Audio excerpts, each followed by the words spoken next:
The 2023 regular season is in the books. The playoff field is now set. 1 through 7 seeds in the NFC, the AFC. How'd they get there? And Black Monday, 2 more head coaches have been fired. All that and more coming up on this chock-full edition of Peacock and Williamson. NFL analyst Brian Peacock and former NFL scout Matt Williamson bring you expert NFL analysis every day in less than 30 minutes. Get an inside look into the NFL on the field and in the front office. With elite breakdowns, next-level analysis, and in-depth information only for the real NFL fans. This is Peacock and Williamson, and it starts now.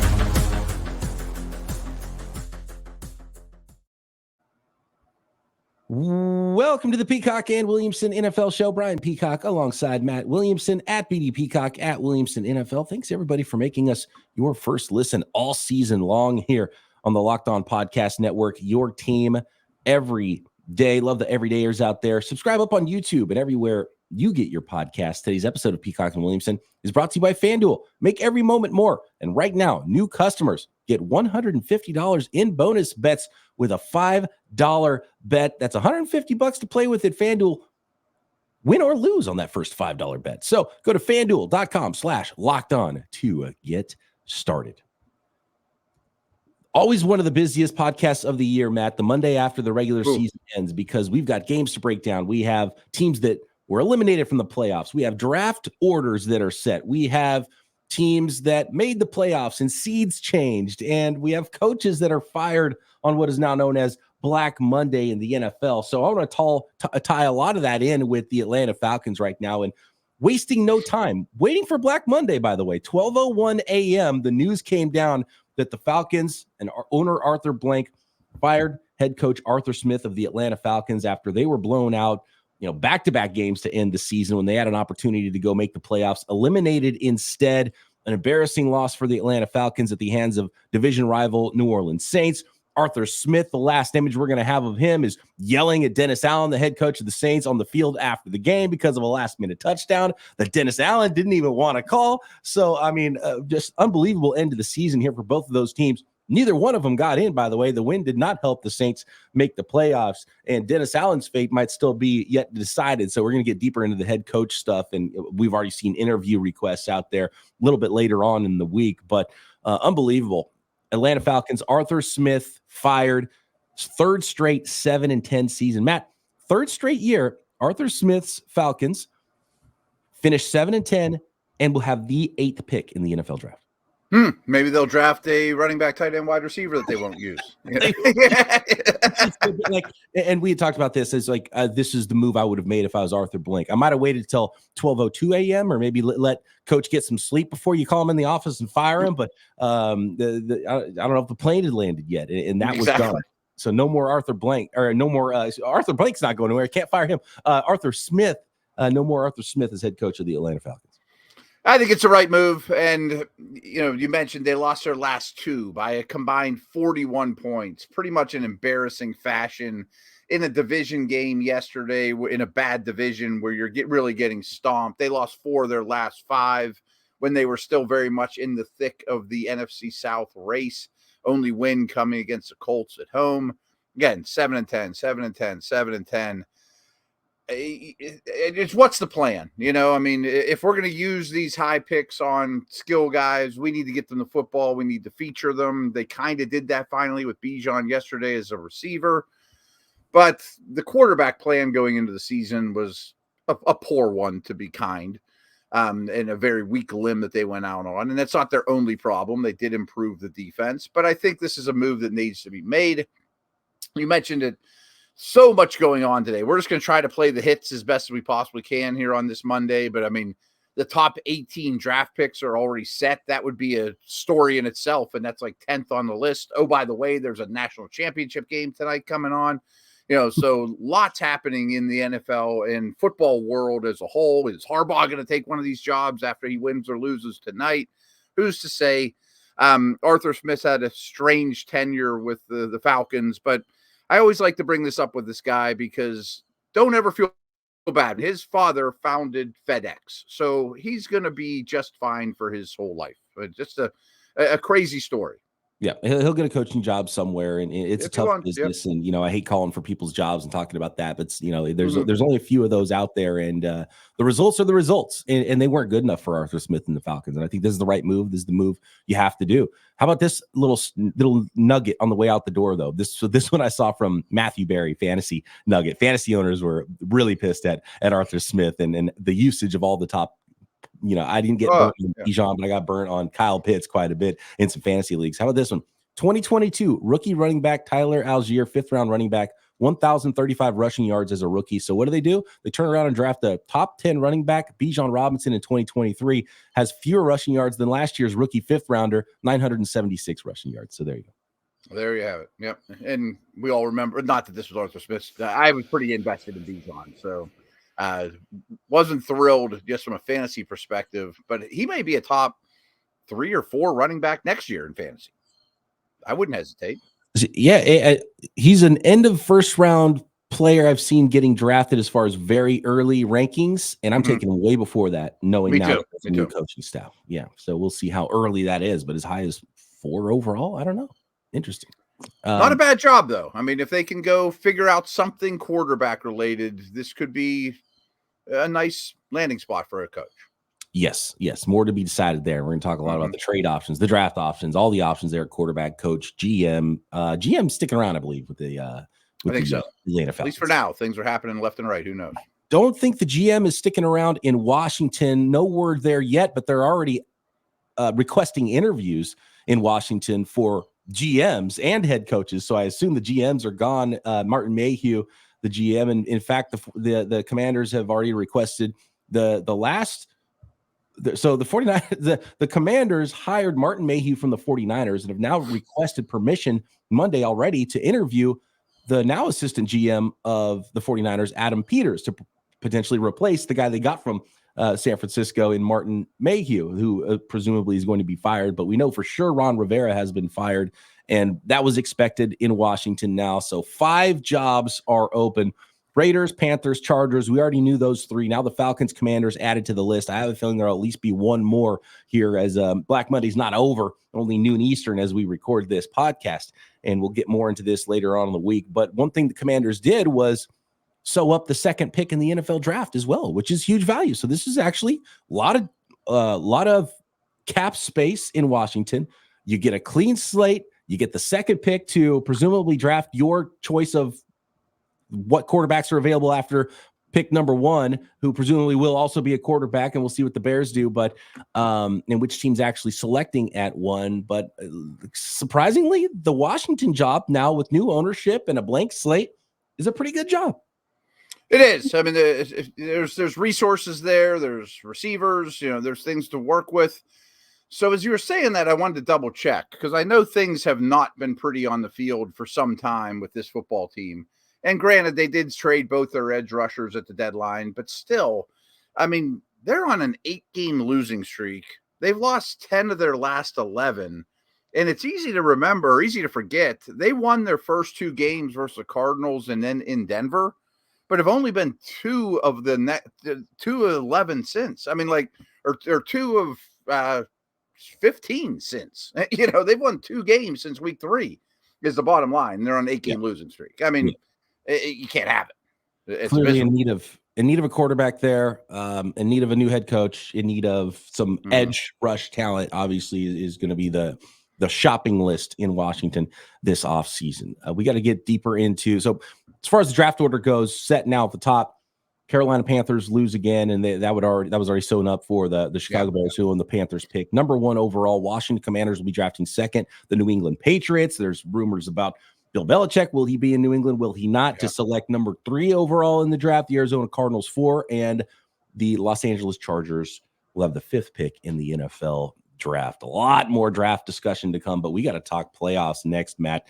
Seeding is set 1 through 7 in the AFC, 1 through 7 in the NFC. How did they get there? Next. Today's episode of Peacock and Williamson is brought to you by LinkedIn Jobs. At the start of the new year, every small business owner is asking themselves the same question. What's the one move I can make that'll take my business to the next level in 2024. That's where LinkedIn Jobs comes in. LinkedIn Jobs knows that your success all depends on the team you surround yourself with. So that's why LinkedIn Jobs has created the tools to help you find the right professionals for your team faster and for free. And we're talking about the right professionals. This isn't some regular old job board. This is LinkedIn, where there are a billion of those professionals to choose from. Quality candidates. When you have that many candidates, it's so easy. In fact, that 86% of small businesses get a qualified candidate within 24 hours at LinkedIn Jobs. And you can too. All you got to do is go to linkedinjobs.com/LockedOnNFL and post your job for free. That's linkedin.com/LockedOnNFL to post your job for free. Terms and conditions apply.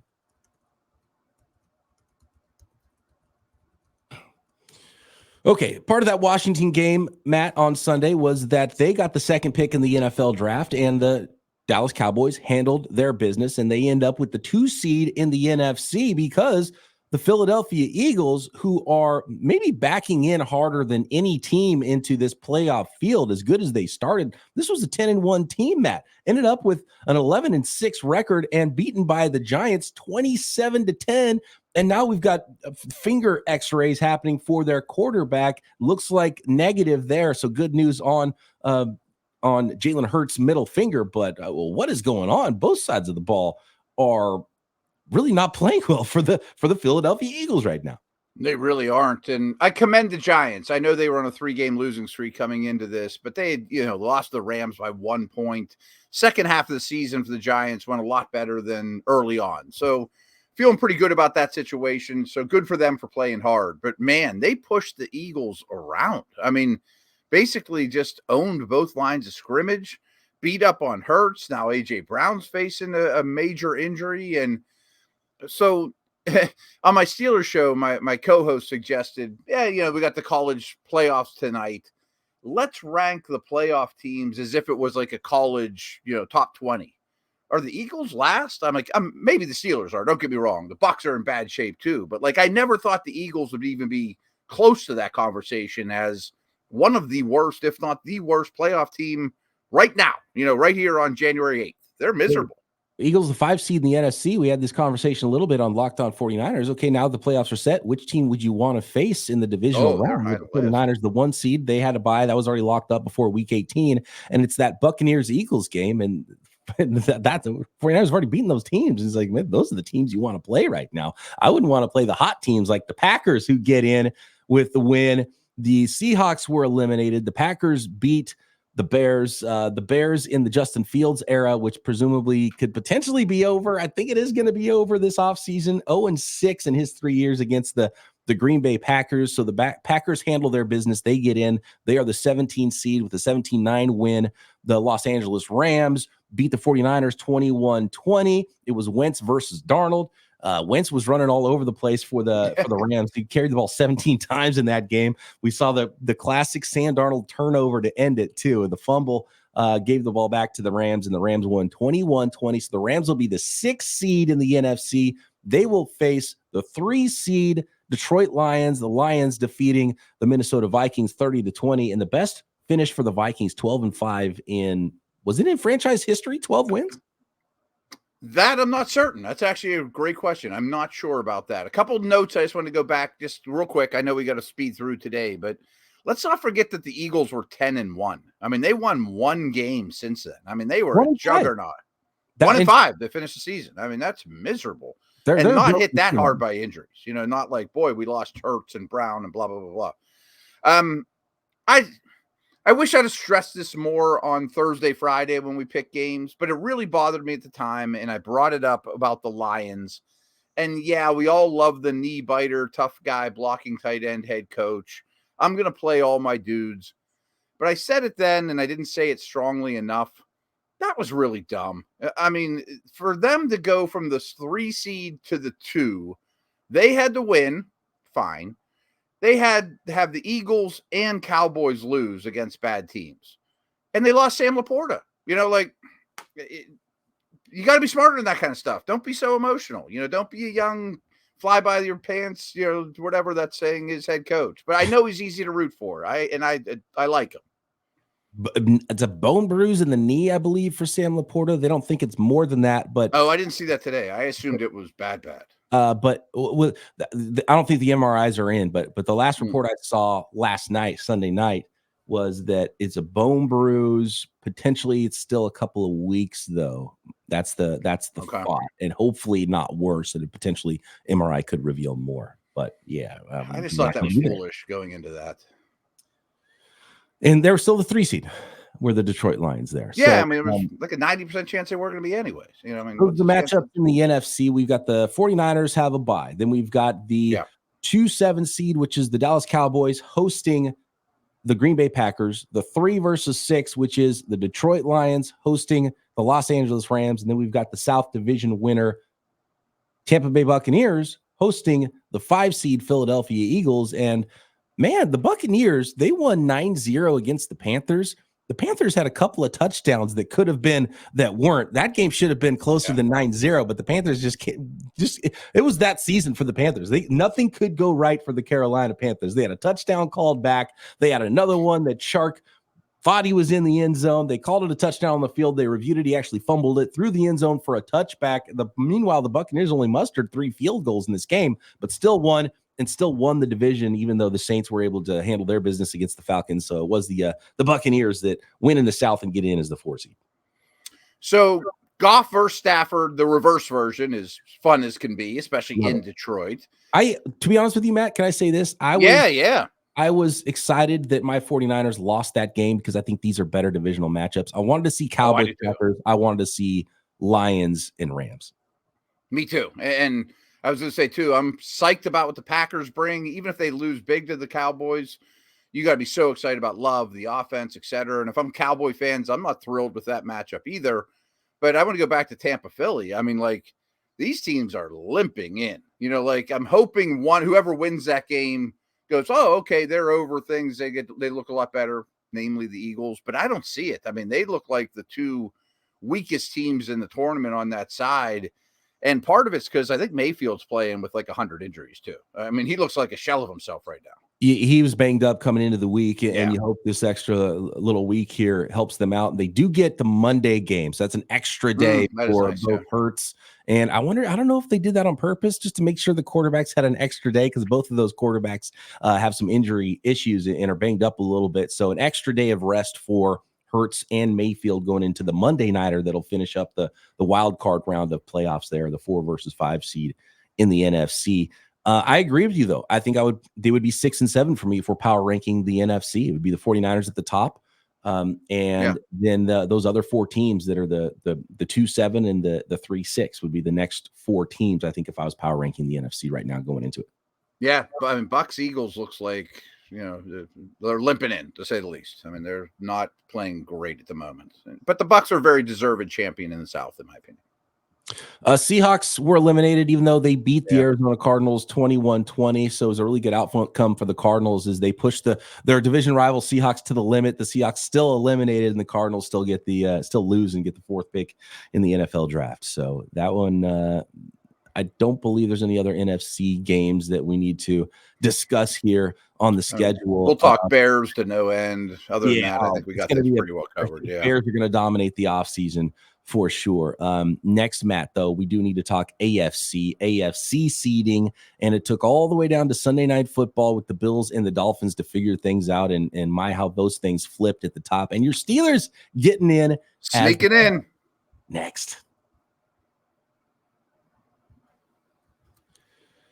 Today's episode of Peacock and Williamson is brought to you by FanDuel, America's #1 sportsbook. The NFL regular season now wrapped up, but still a ton of playoff action, draft props to bet on if you want to get in on that NFL action with FanDuel, America's #1 sportsbook. And of course, all the sports under the sun, NBA, NHL, combat sports, motorsports, all of it at FanDuel. And right now, new customers get $150 in bonus bets guaranteed, and all you got to do is place your first $5 bet. That's $150 in bonus bets, win or lose on that first $5 bet. The app is so easy to use. There's so many different ways to bet, like live same game parlays, same game bets, Find your bets in the new Explore tab at FanDuel. Make a parlay in the Parlay Hub, the best way to find all of the popular parlays and draft props. Those are the most fun I have betting on FanDuel all year long. So visit FanDuel.com/lockedon and make your first bet a layup.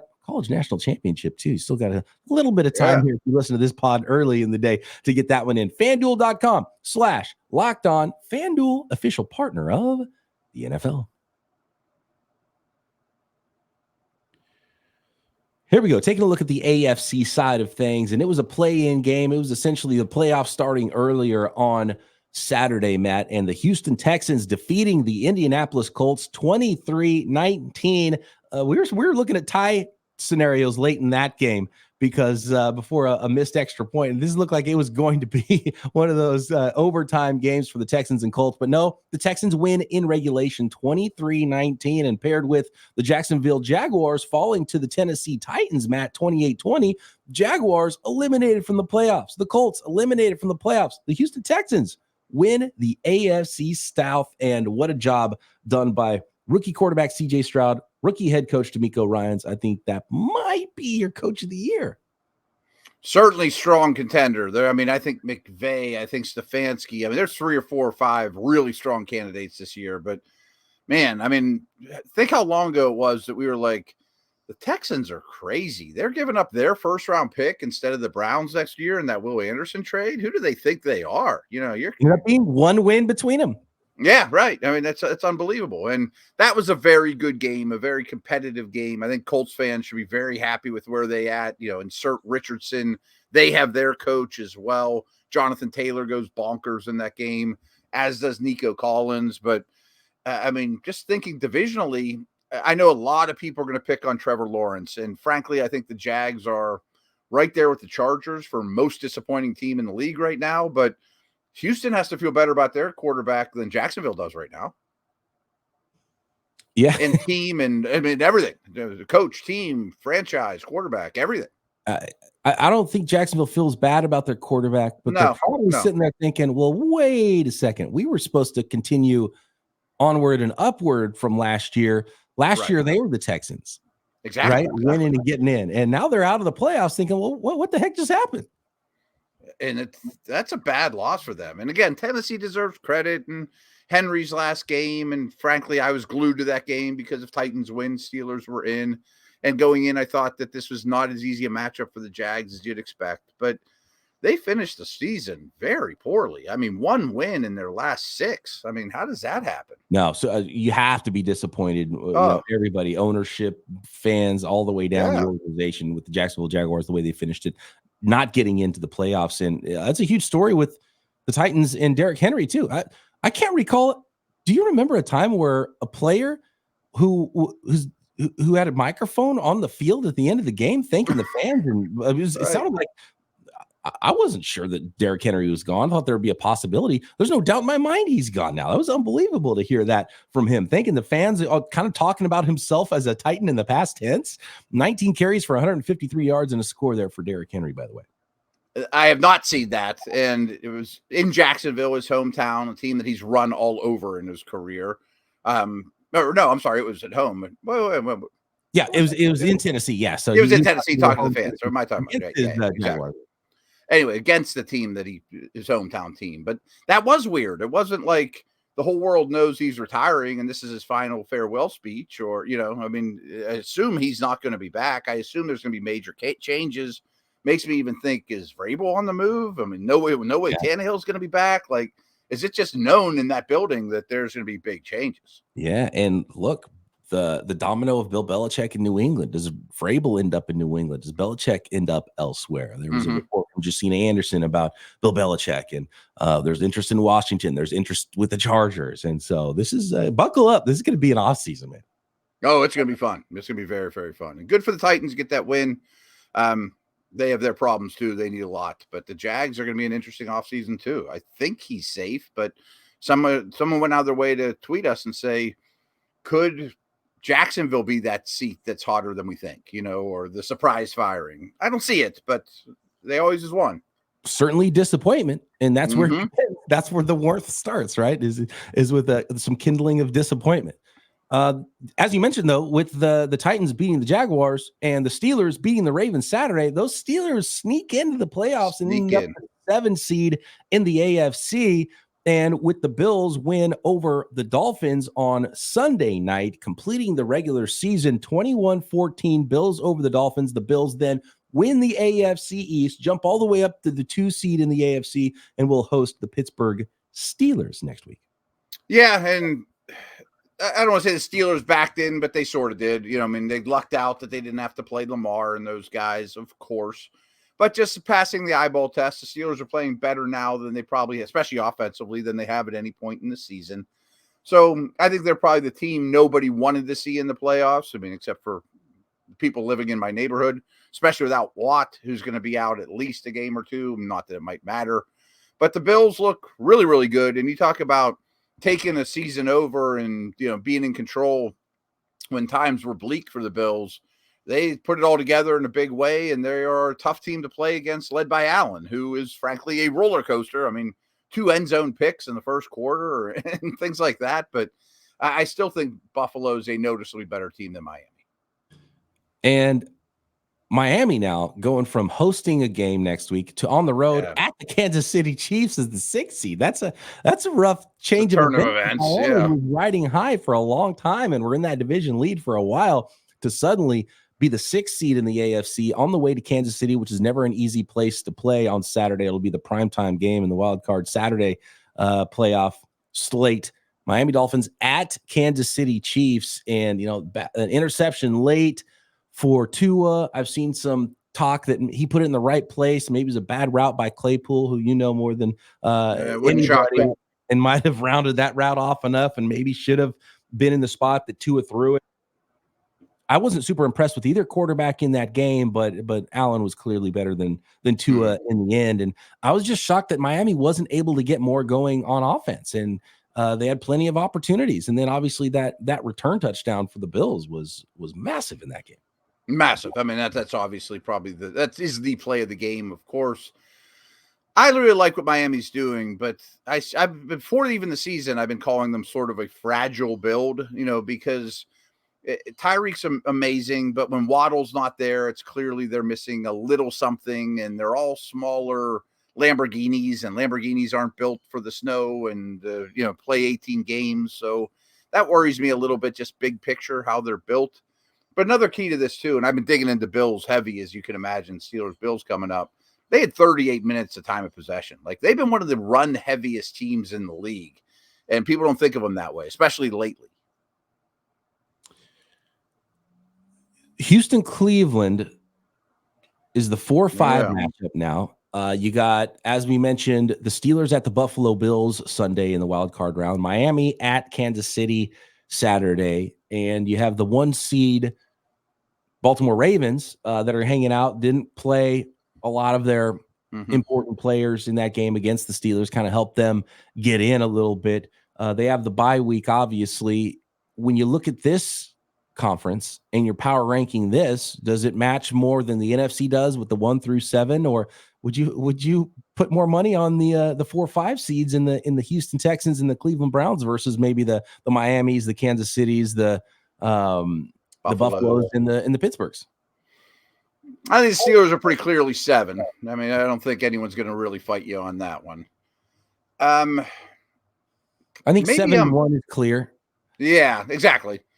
And then maybe I'm crazy, but I think Houston and Cleveland might be getting a little ahead of their skis just because they don't have the experience. Like, that's going to be a great game, but I'll probably bet against the winner of that game no matter where they land, just because they look like a Cleveland does have former Super Bowl champion quarterback who's been Joe Flacco. They do. Don't forget that experience.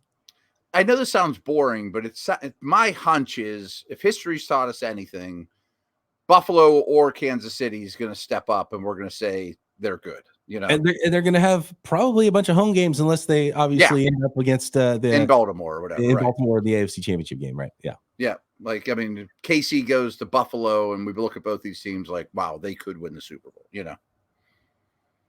There you have it. It's fun tournament. NFL playoffs are set. Those wild card games starting. Of course, Matt and I will make our picks and preview all of those games a little bit later on in the week. I think more coaches are going to join the ranks of Fired. We will continue that conversation, what some of those teams now with vacancies might look like, more NFL draft stuff.